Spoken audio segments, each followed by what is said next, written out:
और आने वाले विशेष दिनों से संबंधित है। आप सभी को मालूम है कि अधिक मास चल रहा है और अधिक मास में भी अब विशेष दिन आने वाले हैं हमारे परिवारों के लिए। आप पूछ रहे होंगे क्या? जब भी मैं लोगों से मिलता हूं, 2-3 समस्याओं का सामना ऑलवेज हर गृहस्थी कर रहा है और मैंने वो 2-3 समस्याएं सुनी। पहली समस्या, घर में शांति नहीं। दूसरी समस्या, हम जो भी कमाते हैं रुकता नहीं है, या हम गृहस्थी हैं, हमारी संतान उत्पन्न नहीं हो रही, शादी को 10-12 साल हो गए। और तीसरी और अहम समस्या जो है, जो सबसे जटिल समस्या हमारी दृष्टि में जो लोग बताते हैं, हर एक कोई आकर रोता है इसी बात के लिए कि महाराज हम कुछ भी कर लें, हमारे मन को शांति नहीं। हमारे बच्चों के विवाह लेट हो रहे हैं। जो सबसे बड़ी समस्या है कि हमारे बच्चों के विवाह लेट हो रहे हैं, होते ही नहीं है, बात करते हैं तो चलते चलते रुक जाते हैं। तो ये तीनों चारों बातें आप जब देखेंगे तो पितरों से संबंधित है। कोई भी ज्योतिषी हो, कोई भी कर्मकांडी ब्राह्मण देवता हो, वो सब यही कहेंगे कि निश्चित तौर पे पितरों का ही प्रभाव है। और उन्हीं पितरों को प्रसन्न करने का सबसे महत्वपूर्ण टाइम आ रहा है, और वो महत्वपूर्ण टाइम है अधिक मास में। अधिक मास में भी टाइम है पूर्णिमा से लेकर अमावस तक। अमावस तक क्यों? सुनिए, कृष्ण पक्षे विशेषेण पितृणाम तृप्तिरिष्यते।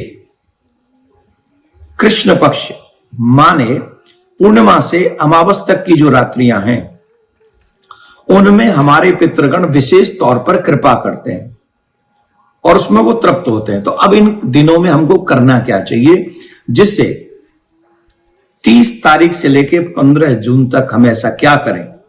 तो छोटी छोटी चीजें मैं आपको बता रहा हूं, वो तो आपको अपने घर में ही करनी चाहिए।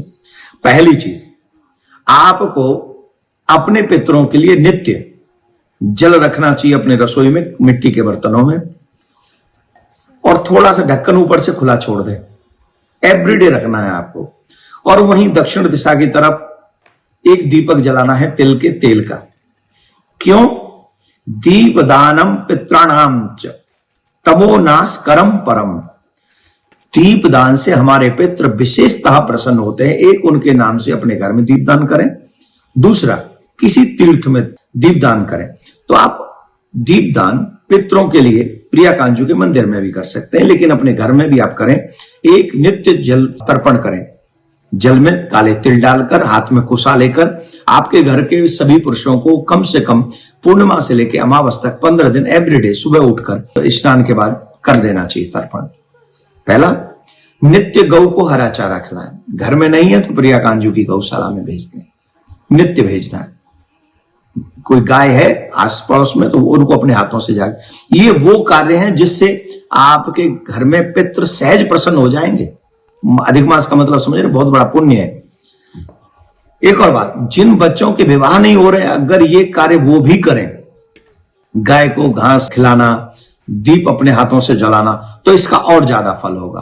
और जिनको लगता है कि हमारे पितृ अधिक रुष्ट हैं, क्रोधित हैं, या हमें अपने पितरों की मुक्ति करानी है, तो उन्हें भी अपने पितरों के नाम से इस बीच में 30 तारीख से लेके 15 जून तक श्रीमद् भागवत का पाठ अपने घर में कराना चाहिए। घर में ना करा सके तो जो सामूहिक पाठ हमारे यहाँ भी होने जा रहा है वृंदावन में, आप वहां तुरंत कॉल करके अपना रजिस्ट्रेशन कर सकते हैं। लेकिन सबसे महत्वपूर्ण बात है, अमावस और पूर्णिमा, इन दोनों के बीच का, पूर्णिमा से अमावस 30 तारीख की पूर्णिमा है, अमावस 15 जून की रहेगी।